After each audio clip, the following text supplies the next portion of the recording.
we should be live. And let's get started. Great. So this is consensus layer call 141. Let me grab the agenda. I'll drop it in the Zoom chat here. And yeah, there's quite a number of things on the agenda today, so let's just dive in. First up is Pectra, and we have devnet 2 and 3. I think mainly we're focusing on 3 at the moment. Is there anything we want to quickly address with devnet 2? Yeah, I think Prism found the bug that they were tracing down last week with non-finality. I don't know. I see Nishant is just joining in, but I don't know if they want to talk about it with you.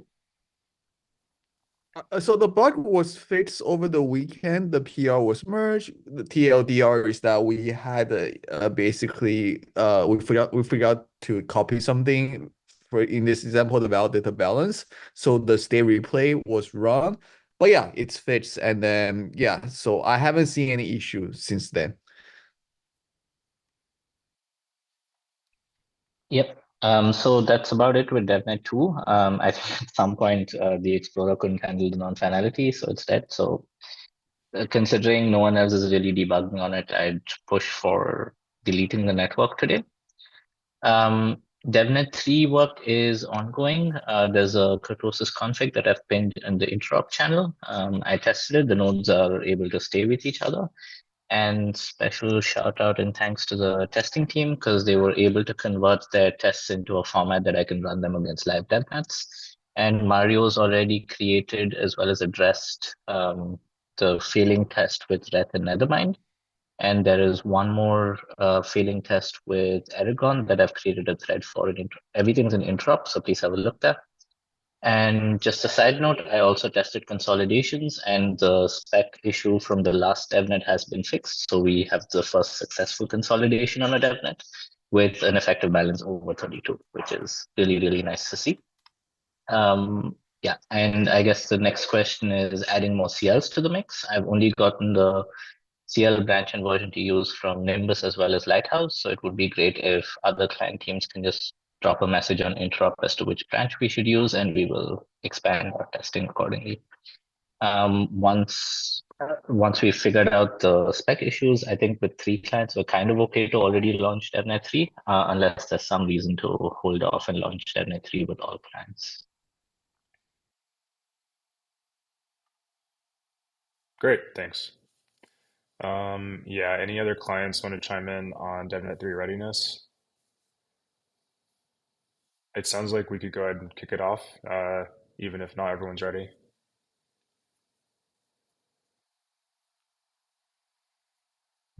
Lotsa should be ready, so maybe unstable branch on Lotsa for devnet 3 can be used. Awesome. And also, if client teams aren't ready at the launch, that's still fine. We can make deposits and add you guys later. So not that anyone feels left out.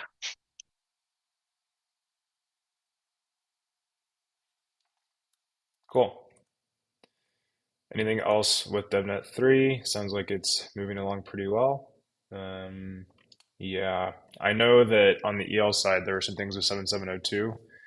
I don't know if it's worth touching on that now. Otherwise, we have a number of Pectra PRs to discuss.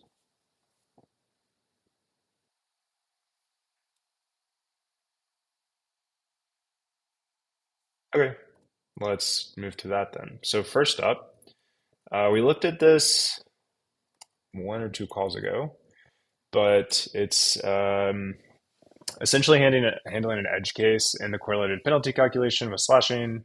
There was essentially an overflow with max EB at high amounts of stake, and this PR fixes it. So this PR has been up for a little while now. It's 3882 on the consensus specs repo. And yeah, I think it's pretty much ready to merge. We got a thumbs up from a few different people. So yeah, I guess this is the final call. Anyone opposed to merging the sun?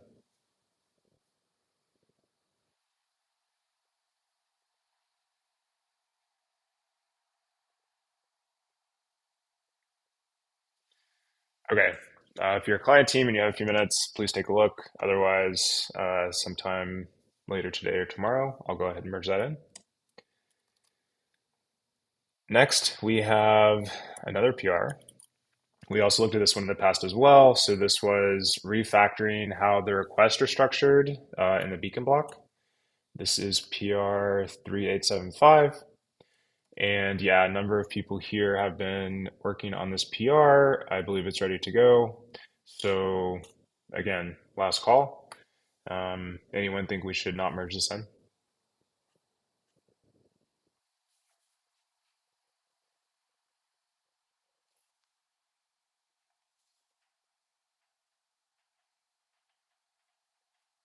Okay, Mikhail says there's a small thing to be fixed. Okay, I can take a look. I'm not sure. Okay, yeah, there's a comment here. I see. Okay, I can take a look at this, and yeah, we can get that fixed. Otherwise, anyone opposed to like this general direction? There's been pretty good support so far, so looks like we just fixed that thing and we are ready to go.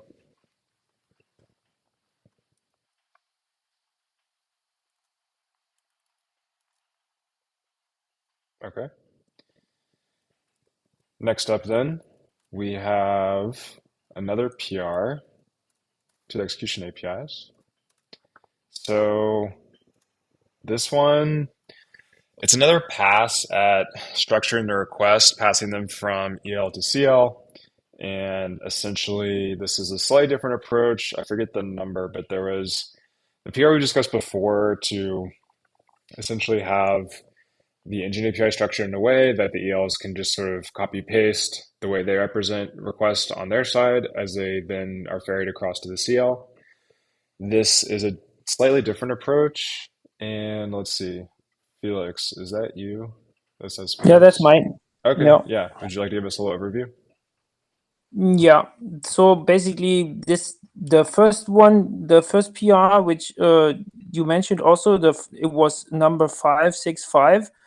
So there, Matt proposed this approach where we would just, instead of returning the request as JSON as we do right now, and also instead of returning the request as like separate lists to the CL, so like one list per request type, we would just return the like unified list of all requests and leave it to the CL to actually split them up into the types for inclusion into the CL block. Because as far as I understand, inside of the CL block structure, each request type has its own list. However, this was not universally liked because I don't know. It's just, I think it has some problems on its own, like picking apart the request type from the JSON and so on is maybe not. This is where I come in with my PR. So I personally think that the purpose of the whole requests mechanism in EIP 7685 is just that it should be generic. Like these requests originate within the chain and their destination is the consensus layer. So ideally, the execution layer would not really know anything about these requests. I mean, it has to extract them from the chain, but it doesn't even really have to know what's contained, like the format of these requests. Unfortunately, right now, it does have to know the format because we have to convert the format within the EL like 3 times. So actually, so we have 3 different formats for these requests implemented within the EL, and they are like specific to each request type. So it means we have to have a lot of code within the EL to handle these different types. And I feel like it's unnecessary. And so an important observation we made is that for the newer EIPs, for consolidation requests and withdrawal requests, the data which is returned by the contract is basically valid SSC.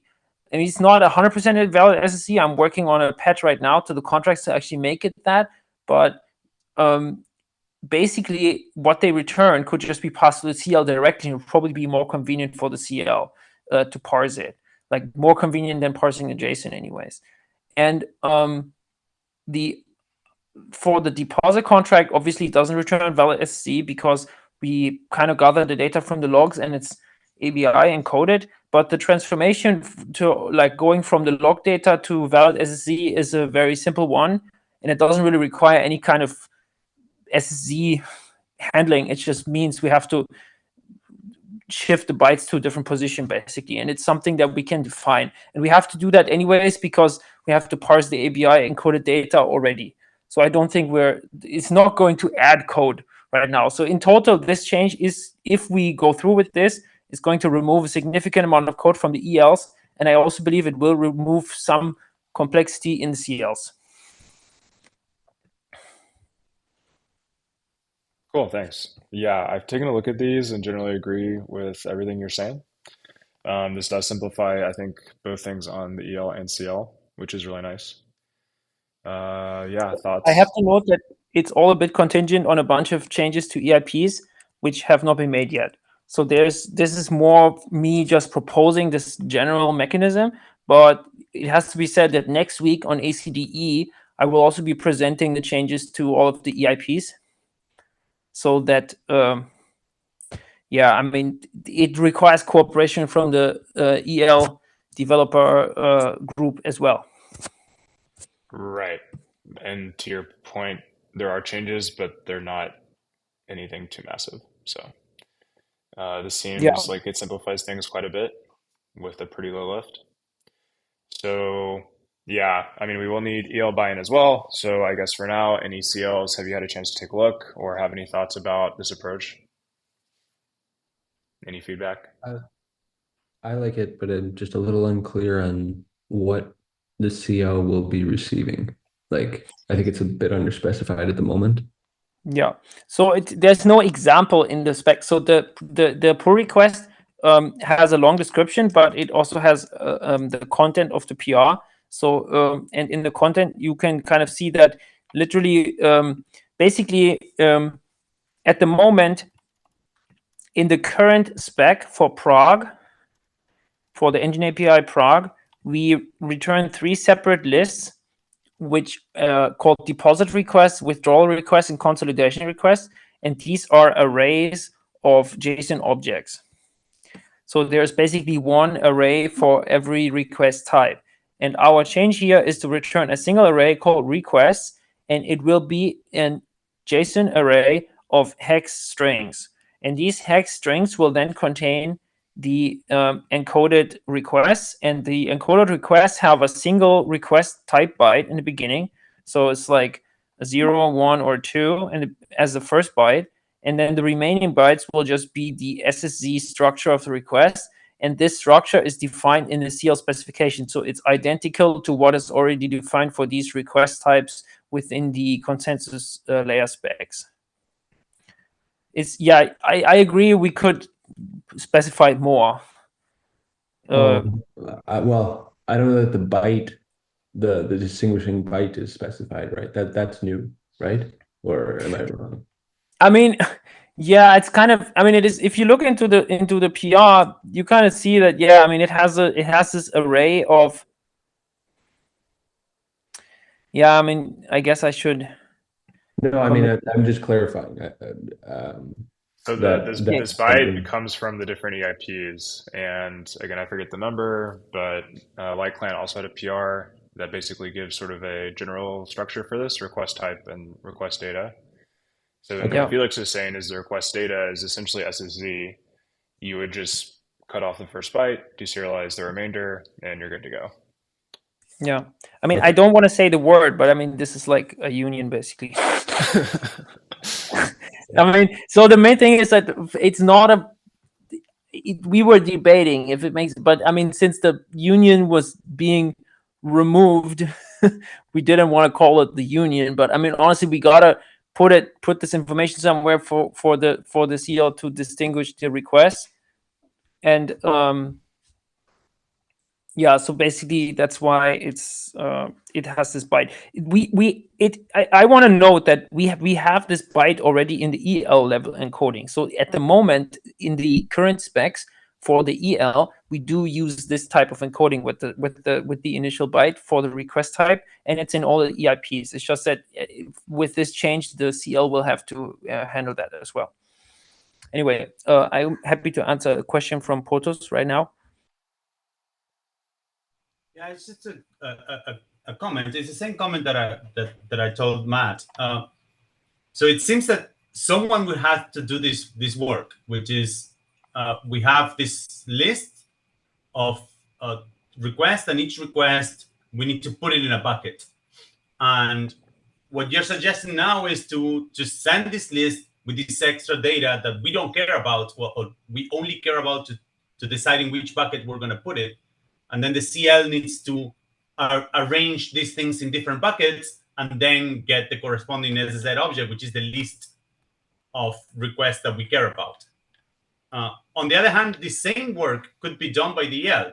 You could, in principle, send a list of lists. So a list of hex strings, which is ordered, and then you put all the request type 1 first, then all the request type 2, then, and it's exactly the same work that you will be doing, or we will be doing, without having this this byte that it's non-existent today in the CL.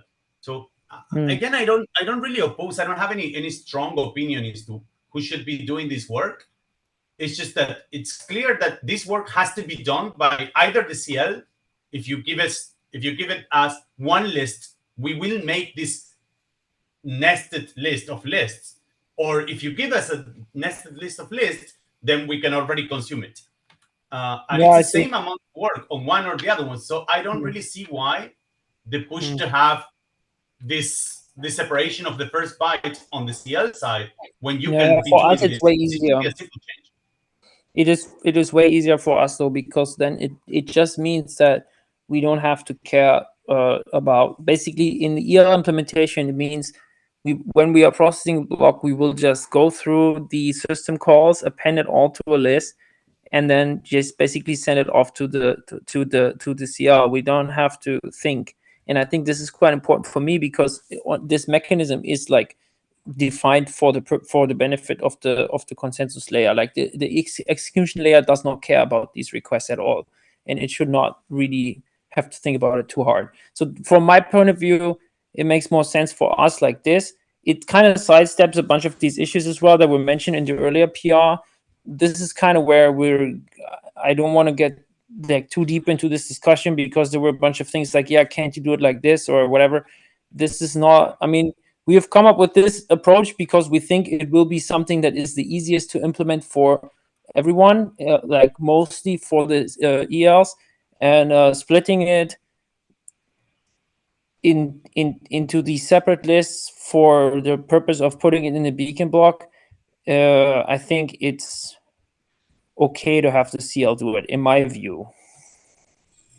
I also think it's not that much of a work for us. I think the biggest concern that Dustin from Nimbus had was that eventually, if we move to having SSZ, then this list that you're proposing will have to be encoded in a way, and it would be very different if you had a list of lists. So if you had a list of lists, it's something that we can handle it today with our SSZ libraries. But if you only have one list, we would have to come up with this new type, which either is an SSZ union or whatever new type is, and it may delay. I mean, it's just going to be a list of like byte vectors or something. I think honestly, that's basically what it's going to be.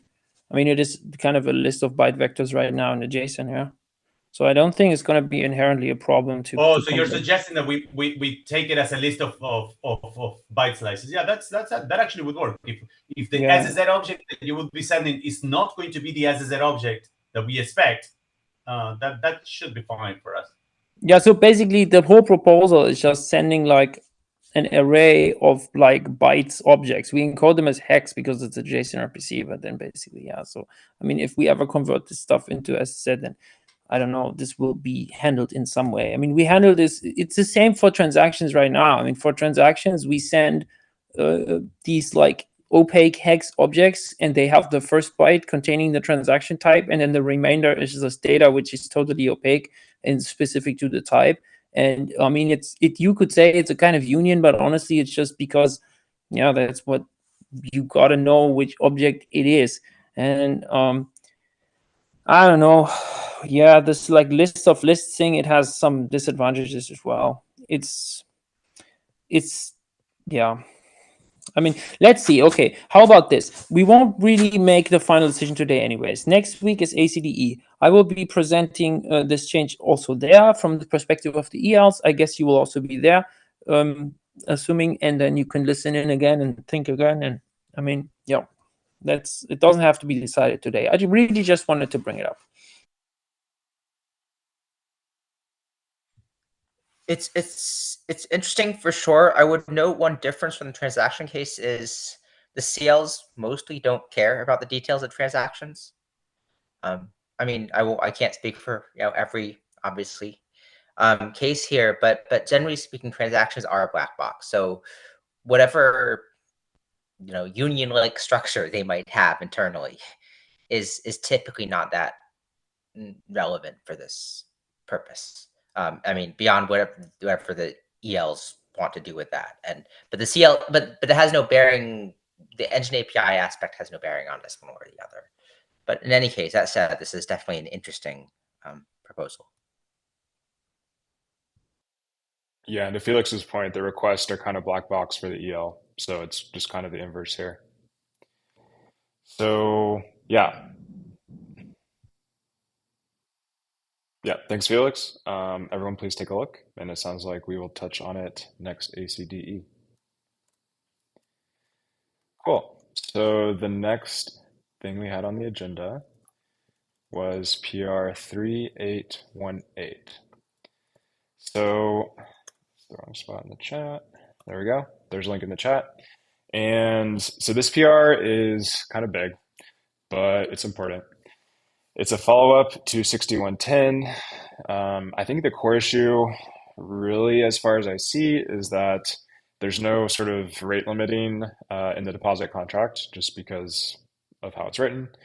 And so what that means is that there could be unnecessary load on the CL or like unacceptable load on the CL if someone went and made a bunch of deposits, say in one block, with the request structure under 6110. And this PR essentially adds some queuing to mitigate any issues with too much load. And yeah, Mikhail, I think you're here. Would you like to say more? Yeah, just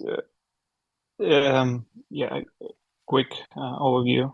This PR was kind of while they're opened, we were working on tests, so now it's kind of ready to get merged from the testing perspective as a good test coverage.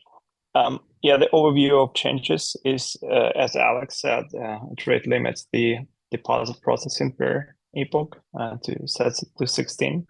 So actually, the purpose of that is to rate limit the signature verification operations. Also, for the transition from ETH1 bridge for the ETH1 bridge deprecation, this queue is also important because it allows to prevent the front run attack where the withdrawal credentials can be front ran by the new deposit requests. So it actually sets the strict order of deposits being processed. So the first, the new deposit requests will wait for until the ETH1 bridge deposits are fully processed. That establish this strict order and prevents the front run attack. And yeah, there are some other things like finalizing deposit request position before applying the deposit. We have been discussing that this is not super important, but just nice to have since we introduced the queue. It would be nice to have this functionality as well. And one thing I would like to pay attention to is the switch to compounding validator call, which is introduced by max effective balance increase. And yeah, there is the new feature where one can top up its validator and switch to compounding credentials. This operation requires signature verification, so the signature should be valid in order to do the switch. And this PR actually moves this switch to compiled into process deposit request, which actually means that every deposit request that has this operation is not going to be is going to be like on top of the limit of signature verifications that we have per input processing. So it's kind of like not rate limited. I don't know if it's if we think about it, probably it's not that bad. The purpose why it's done this way is just because somebody will have to wait for the entire deposit queue if it's large enough to switch to compiling credentials, which is kind of like not that good UX. But probably it's not. Yeah, if we highly want to also make the signature verification, put it under the limit that we have per input processing, or this operation, then we can move it to the queue as well. I mean, the switch to compounding operation. So that's probably one thing that is questionable with respect to the design proposed by this PR.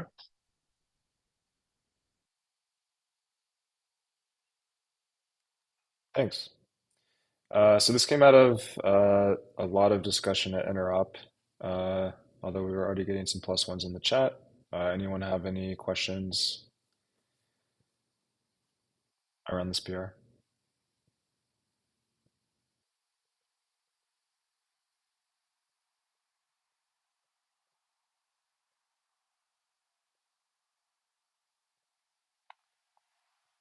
Okay, I mean, it does seem like we need the rate limiting for the deposits for the request. So yeah, I looked at the sum and I think this is pretty much the cleanest solution.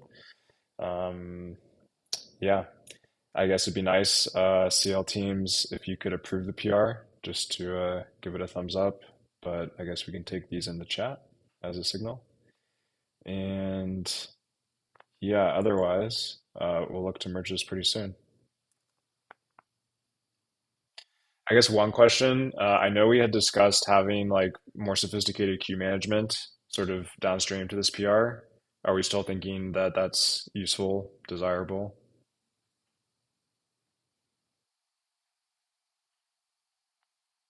Yeah, the main reason for that was the performance. So probably it's still important. Yeah, I wonder if this is a thing where we can just actually get numbers on the next devnet and see how it shapes up. That was definitely everyone's intuition that there would be a bottleneck there.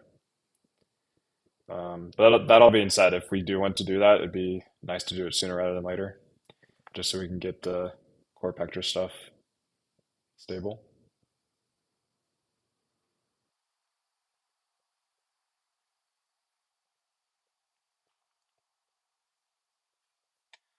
Okay, cool. So yeah, take a look at that, and then we'll move on to the next agenda item.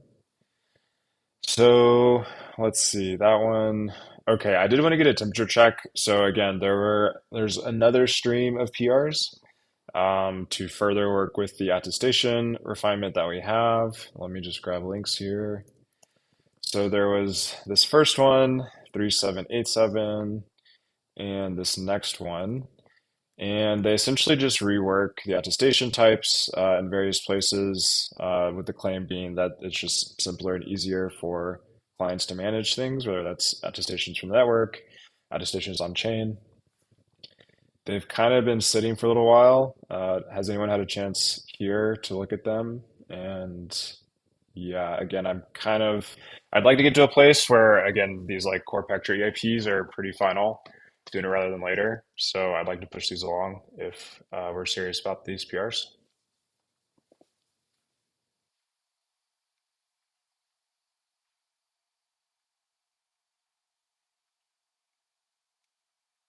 I mean, I can just say 2 words about them. The first one, no, they were also discussed at Interop. That's where they're coming from, and basically, the EIP that they reference, they kind of introduced a refactoring of the attestation type, and then piggybacked that refactoring onto the network types that could actually have remained the same. So what one of them does is retain the old format for aggregates on the network, and then this gets translated into a new type for the on-chain thing, for the on-chain attestation. And we have to do this work anyway, so like the format there doesn't really matter.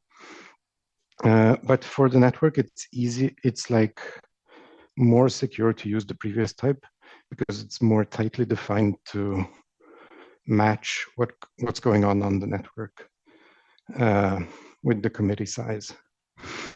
Then the second PR is actually even more interesting from a security perspective because it allows validating the signature of the attestation before computing a shuffling.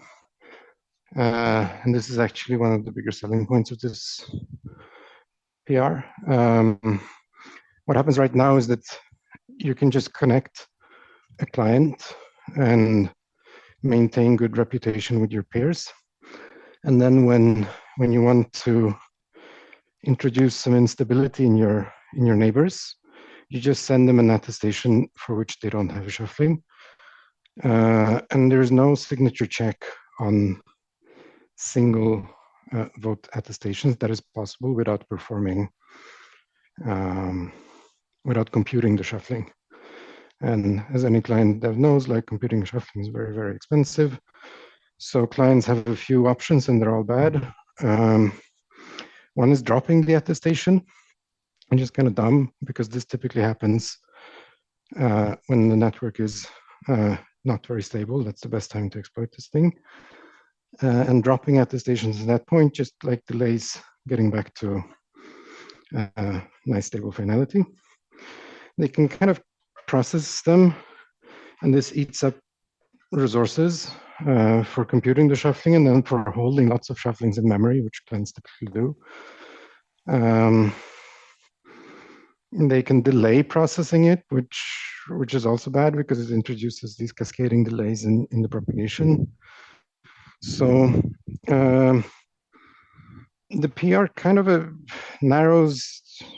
doesn't eliminate this possibility that you'll have to compute a shuffling, but it narrows it down so that only validators can cause others to have to compute shufflings. And this is definitely an improvement versus, just any random on the network being able to do this. I like them, and they're certainly simplifying the Nimbus code base when we implemented them. Or when I implemented them. I'm kind of hoping that this story will be the same for the other CLs. Cool, thanks. Has any other CL team had a chance to look at these?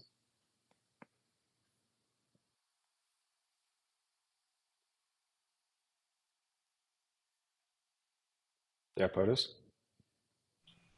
Yeah, just repeating what is into the chat. We've looked into this. It seems to me that it's trivial to implement, but last time that we dealt with the attestations and we said the same thing, well, we know we are where we are. This one does seem to be much simpler because it's only a little change on the subscriber and on the P2P side.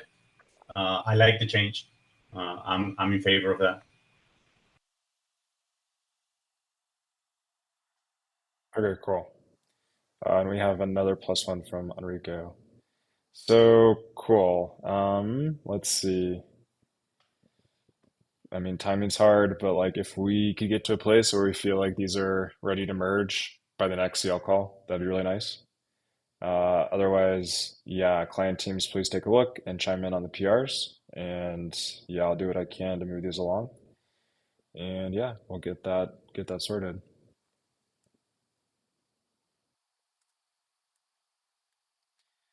Okay, so that was it for Pectra.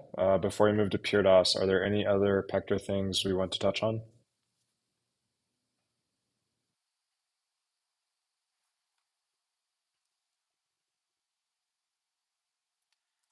Okay, Puros then.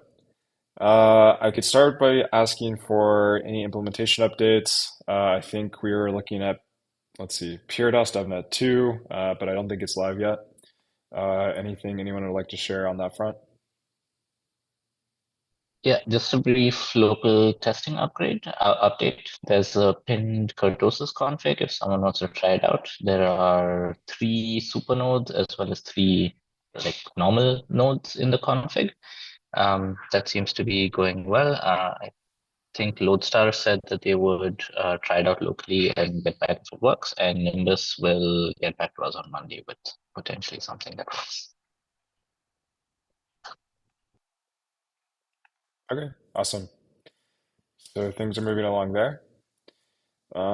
Great.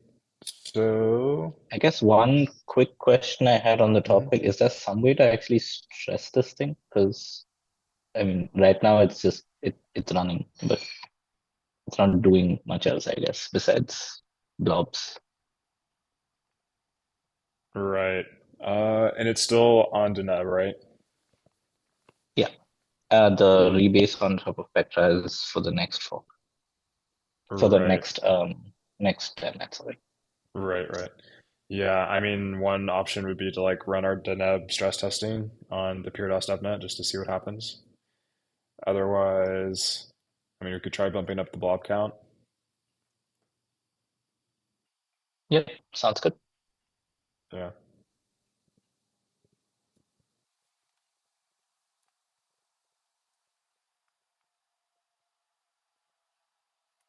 Which actually does call to mind. But Go ahead.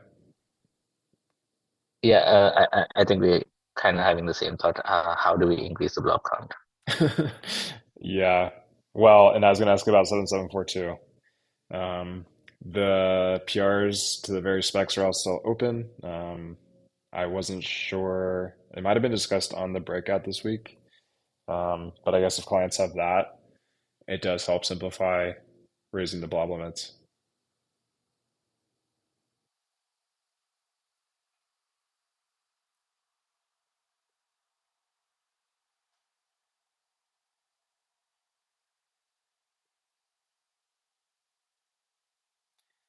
Okay. Is coordination for this mainly in the PureDOS testing channel on the ETH R&D Discord, Perry? Yeah, exactly. Okay. So yeah, we can just take it there and we'll push this along async.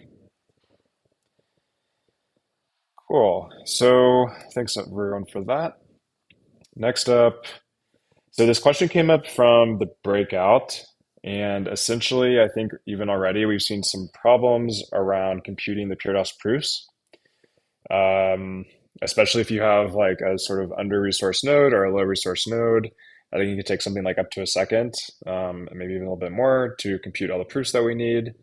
And especially as we move to like a higher blob count. So like, for example, I think there's even discussion of say 1632 as like a target and max limit for PureDOS. That's great because then we have more data throughput. But if it's going to take so much longer to make these proofs on the CL, then we have an issue because let's say you build up until pretty much your proposal deadline, and then it takes you another, second plus of blocking work to actually get the block out. So this came up, and yeah, let's see. I have a link here to the PureDOS notes with a little more context. But there was a question around how to handle this. There are a few different options. I don't have the link, but ASN actually had like a nice summary somewhere on the Discord. And some of this will be dependent on what the ELs want to do.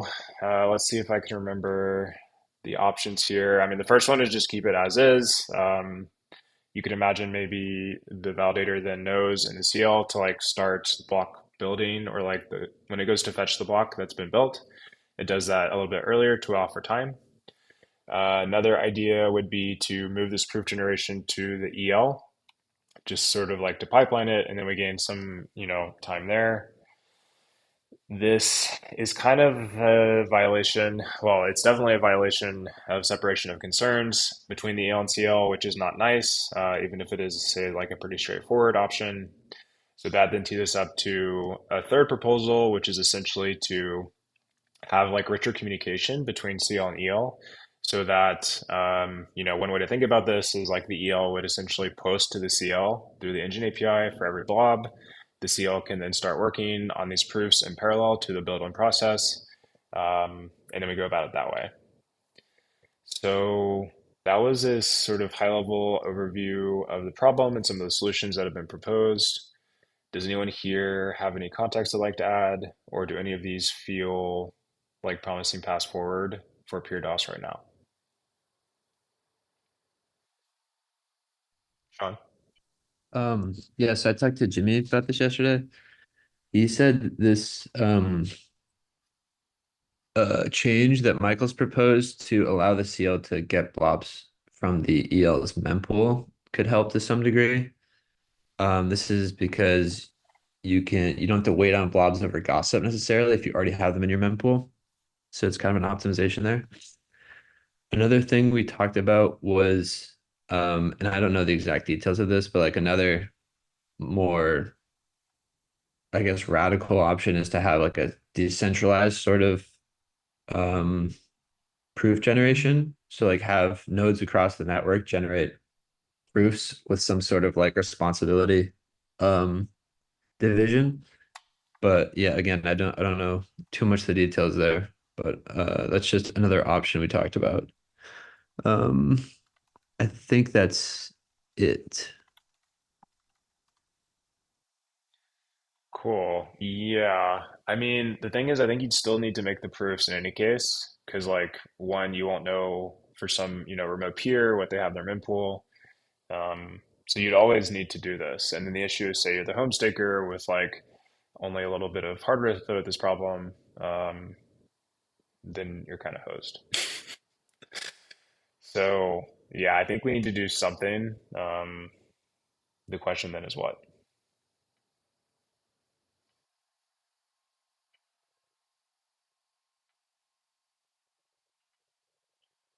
I mean, I think like we should definitely push harder on the distributed building. I think like that's the more sustainable solution anyway. And like if you have such low resources, it's also likely that your bandwidth is low. So like you'll struggle sending out those proofs anyway. So like in almost all cases, your best strategy will be to send out your block first and bet on other people adding those proofs, which we can definitely do, like if they're in the mempool. That like will accelerate things.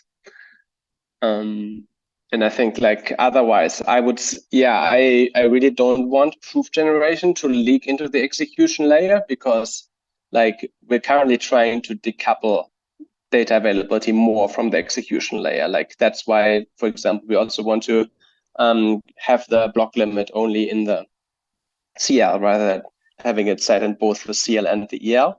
And I think like in that context, it only makes sense if we make sure that like all the proof generation logic is also in the CL, because further upgrades to data availability will require us changing that again. Like we will want more samples, want a different type of samples, for example, 2D samples and so on. And we want to make those upgrades without having to change the EL as well. So yeah, I mean, I do think like we should find a reasonable way of like getting the blobs into the CL so that it can generate the proofs. But I think like the actually more promising avenue for home stakers will be getting other nodes to generate the proofs for them. And I think like, yeah, there are many things that can be done about that. Right. Yeah, that makes sense. And I think this is a good point about not having things leak into the EL, because as you say, down the road, it'll only get more complicated. So cool. George put this link in the Discord. So yeah, take a look there. And I guess for now, just consider this open question we should all be thinking about. And yeah, otherwise, I think we'll just keep thinking about this.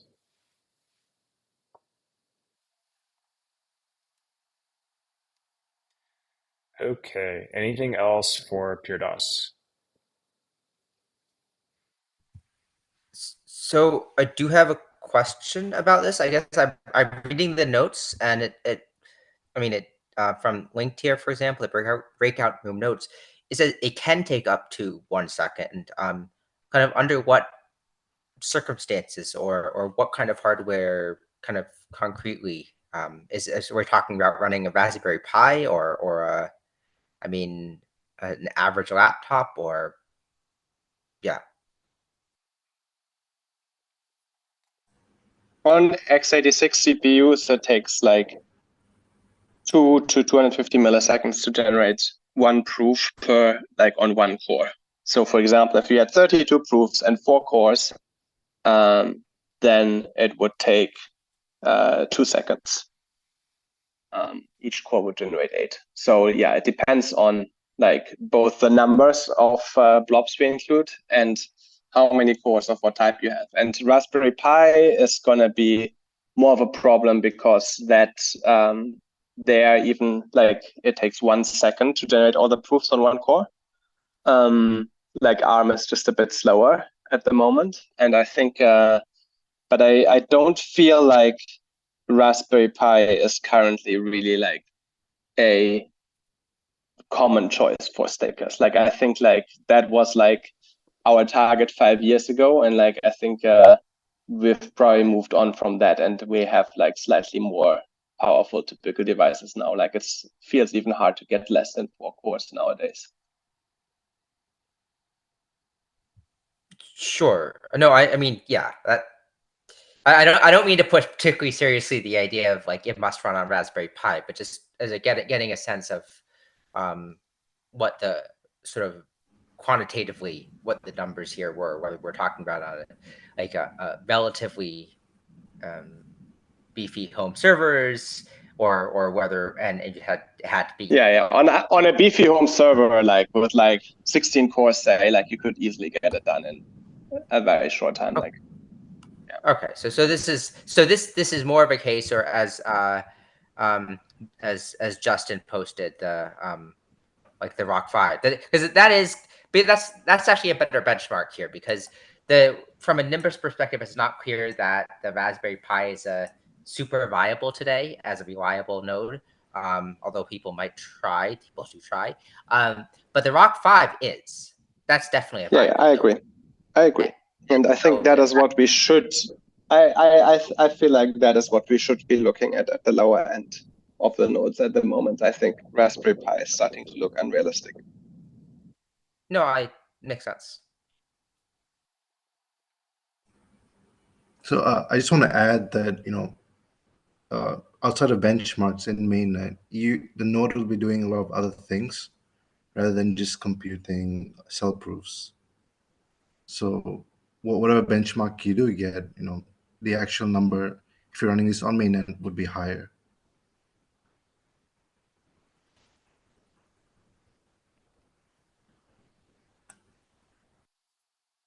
Ansgar. Yeah, I just wanted to say that as what I said in chat just now, that like one not super obvious thing is that the failure modes are quite different depending on how we approach this. So if we basically do the dumb thing and just have the CL compute the proofs after the block is requested from the EL, then that adds delay to the critical path, and that means that basically if there's any kind of issue or it takes too long, then that means the block just won't make it in time and will basically be anchored, which is quite unfortunate and pretty bad failure case. Whereas if you were to just do it in parallel with block production, so if the EL had some way to initiate the kind of proof generation while it's assembling a block, and it basically ignores block transactions until the proofs are finished for them, then basically the failure mode is much more graceful, because then it would just mean that as a weak node, then maybe you just don't have all the proofs in time, and you have to ignore some of the block transactions, and so you may be missing out on some super like long tail of the fees, but otherwise your block is completely unaffected and the timing is completely unaffected. So I personally would very much recommend we don't do this dumb thing of generating the proofs on the critical path.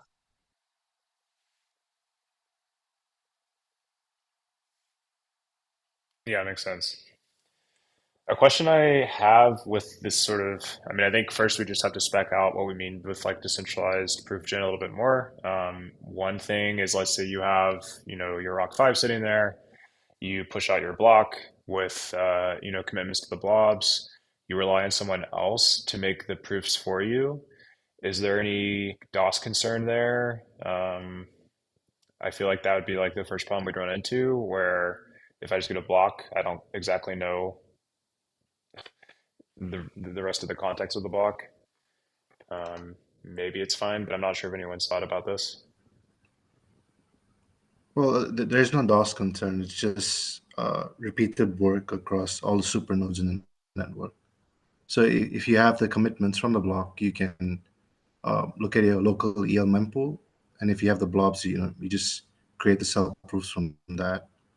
Right. The issue doing it this way is that it's in the critical path.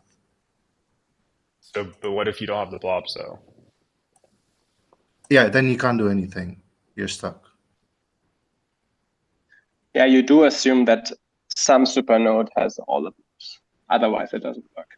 Because currently you can't create any proofs if you don't have all the proofs. Right. Okay.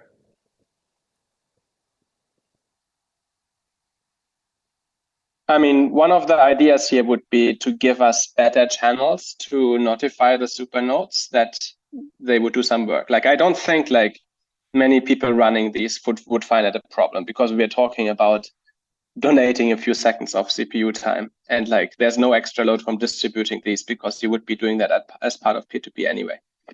So like if we have like a nice mechanism, so like one of the ideas would be, what if we could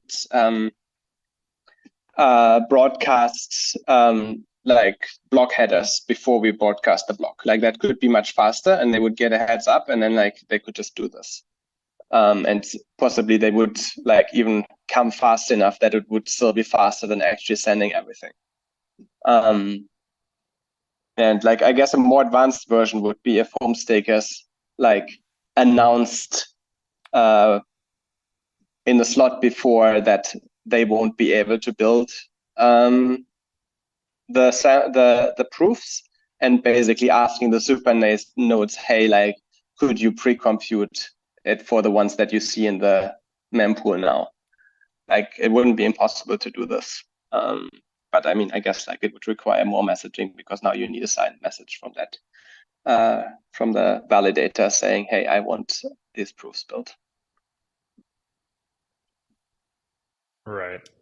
And we do advertise, like you could just walk the DHT to find supernodes, right? Because that just means you have like all of your bits set for your custody channels. That would be the way to identify them. Right. I mean, I was assuming we just do it through like a gossip subtopic. But yeah, I mean, I guess you could, because like, I mean, this is very low bandwidth, right? It would only be like one tiny message per slot. But right, yeah, okay. I guess you could also do it by directly contacting them. That's what I was thinking, but yeah, I guess you could possibly do both.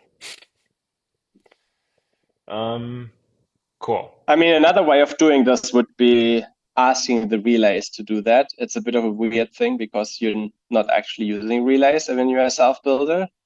But like, it could still be a service that they provide, where they simply have an endpoint like, send me your block header and I will create your proofs and send them out on peer-to-peer.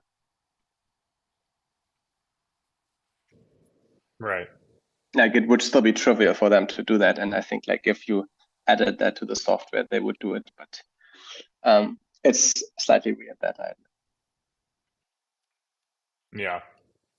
Do you think there'd be any incentivization there? Like, would the proposer pay the relay, or assume there's No, similar I mean, I actors? feel like I feel like it's one of those things where like the value would be so tiny that it's really like not even worth paying for it. Like the relay does most of the work by simply like the implementation is most of the work.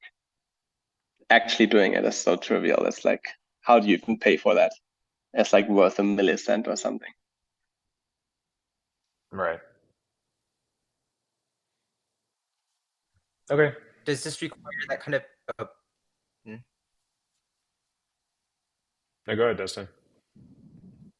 Does this require that kind of infrastructure in devnets, testnets, and because the relay infrastructure has historically taken sometimes a little while to come online. Once the network is running and mainnet forks, it's unproblematic, but even the first testnet sometimes doesn't have everything ready there. So right. I guess that is an advantage if we solve it internally, like as part of the node software, then we don't have this external dependency. Are people keen to build this distributed thing and find some way of notifying the supernodes? Then we could maybe create a group and talk about a spec for this and do it. It doesn't feel to me like it's super complicated. We just need to agree on something and do it.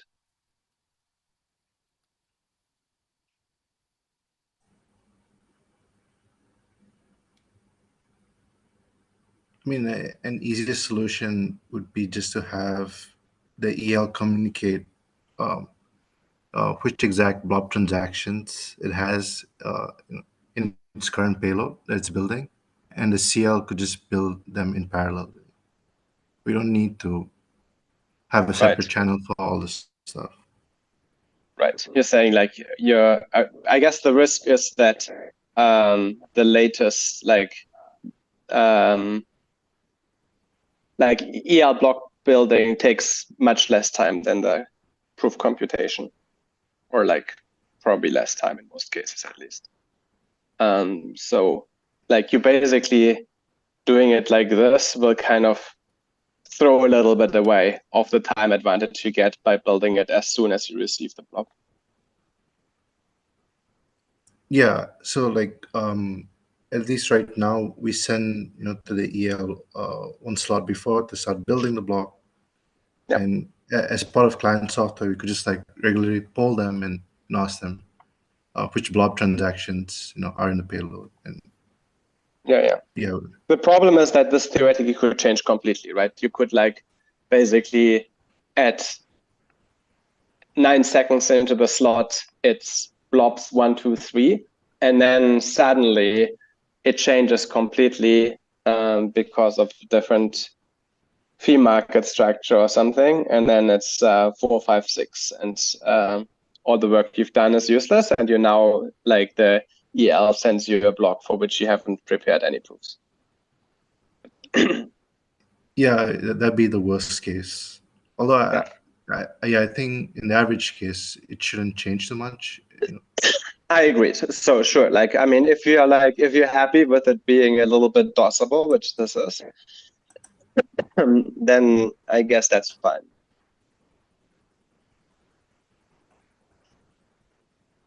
I agree that it works in the average case. I don't think there is a lot of competition like this on block markets where people outbid each other. Yeah, and even if it becomes the worst case, you could just fall back on this distributed blob building and have all these supernodes do it if it becomes that much of an issue.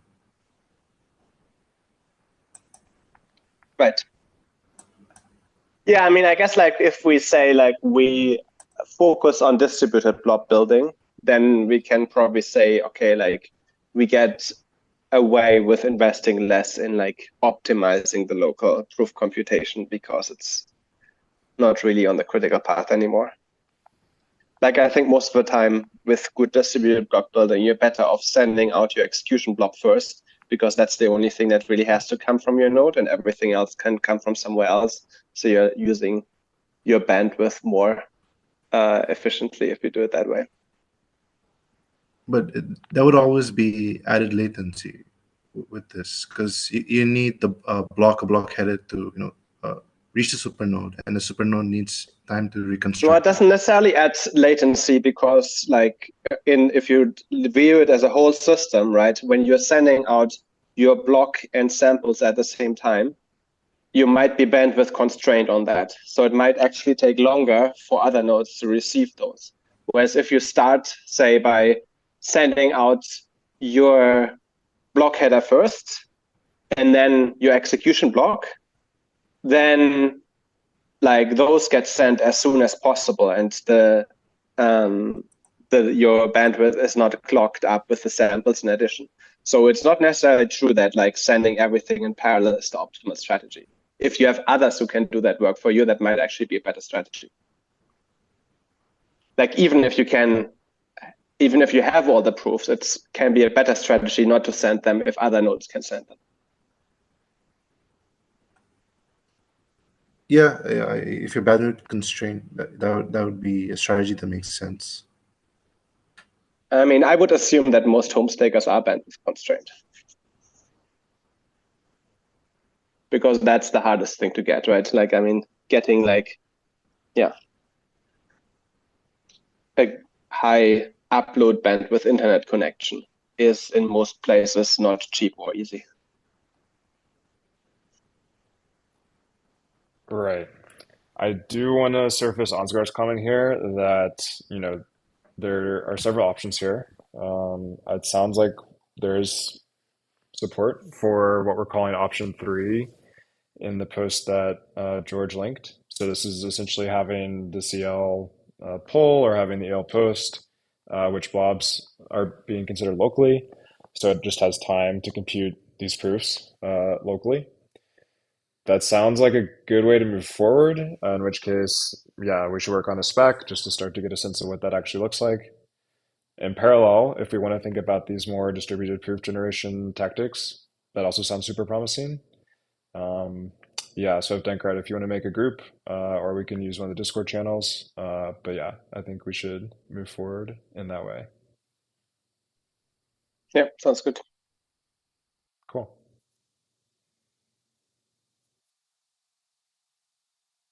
Okay. Let's move on to the next thing on the agenda. And I think it was this one, right? So there's a PR to remove SSE unions from the spec. We were kind of joking earlier in the call about unions being a dirty word. And this PR is addressing that. So it's 3906 in the consensus specs repo. And I believe this PR just actually deletes the text itself. The rationale here is that, so yeah, today we do have unions in the spec. They're, I would say, a pretty experimental feature. I don't even think the production implementations of Z across the board have a union implementation. They're not currently used in the consensus specs, and so, there's no reason to implement them. Yeah, and because of this, it's like this kind of weird thing where it's like, okay, maybe we could use a union for this, say like the request types, and then it just kind of leads to a bunch of conversations that can sometimes be bike shedding. So, to address all this, this PR basically just proposes to remove them entirely. I think this makes sense enough. I would maybe suggest leaving a note somewhere, just like, hey, by the way, this was here in this commit, and it was removed there. You could imagine making like features like we do for the specs themselves, like the beacon chain specs. You could have like a features folder for SSZ. There are a couple options here. But yeah, I just wanted to have some time to discuss, first off, if we want to go ahead and do this, and then the best way.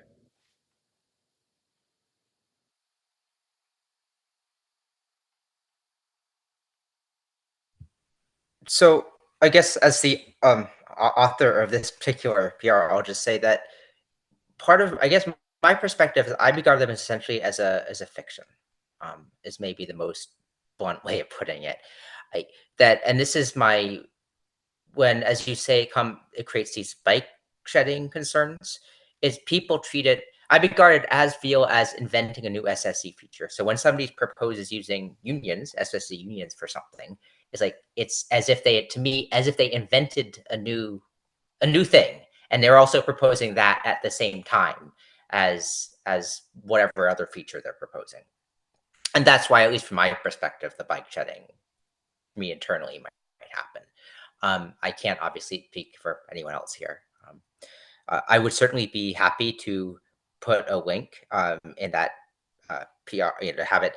I mean, the pure deletion thing is kind of the platonic form of this PR, I think. but I'd be happy to have it internally linked somehow to here's maybe the last by the commit which we moved it, or I mean, it's kind of intertwined in the files, but somehow making it easy to so you didn't have to manually sift through and find in Git history where it is. We can use Git history, that's what Git is for, but to make it easy to find and easy to if people want to see it, for sure. Yeah, that was my only point, is just, in previous iterations of the consensus specs, we have used them, say for like early sharding designs or things like this. So it would be nice just to like be able to easily restore them in the event we need them in the future. I don't know if any Portal people are here, but they did make a comment that they are using them, which is maybe a bit of a complication. But yeah, we might need to follow up with them just to see what makes sense with them. But otherwise, does anyone oppose taking unions out or like managing them some way?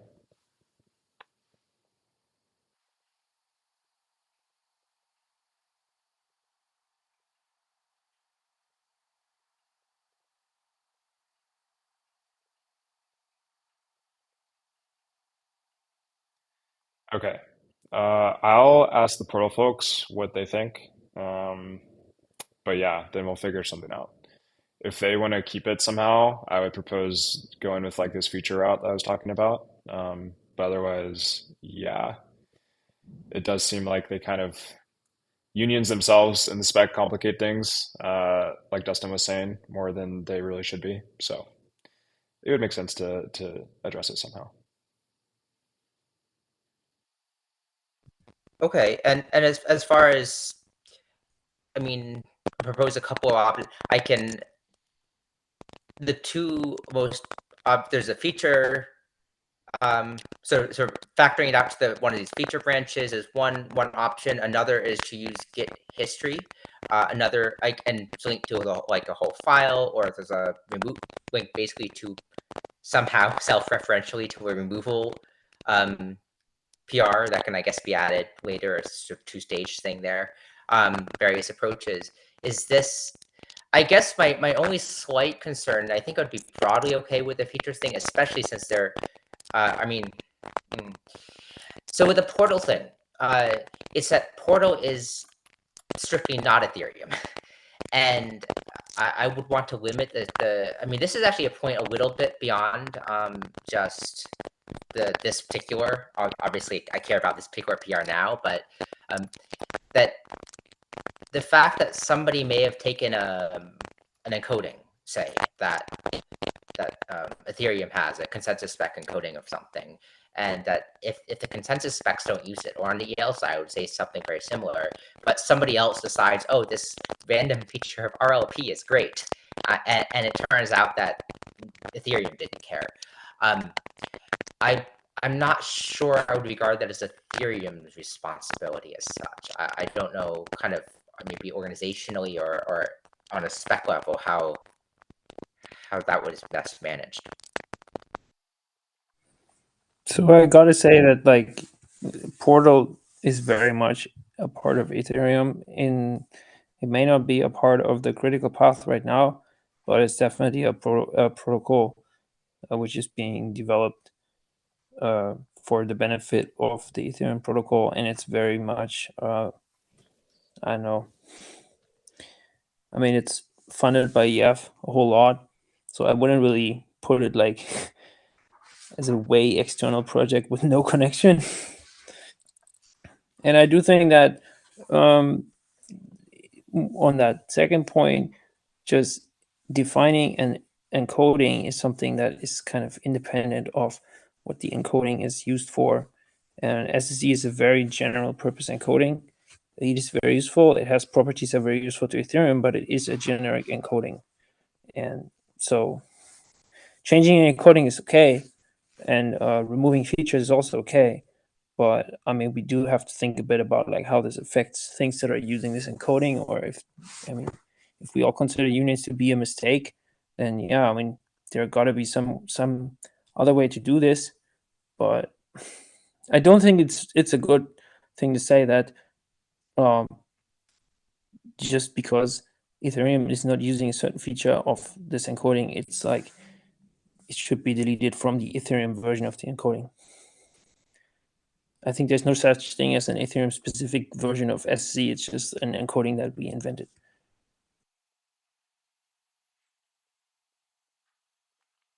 Yeah, and I think a nice way to square these is to just move it to some sort of feature spec, and then it's there.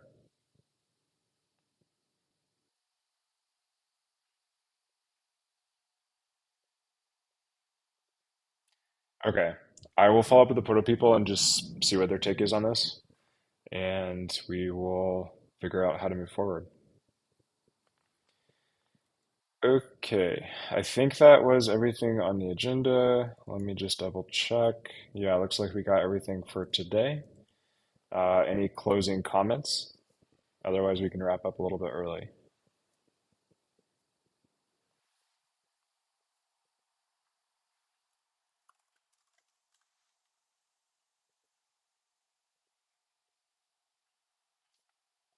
Okay, thanks everyone.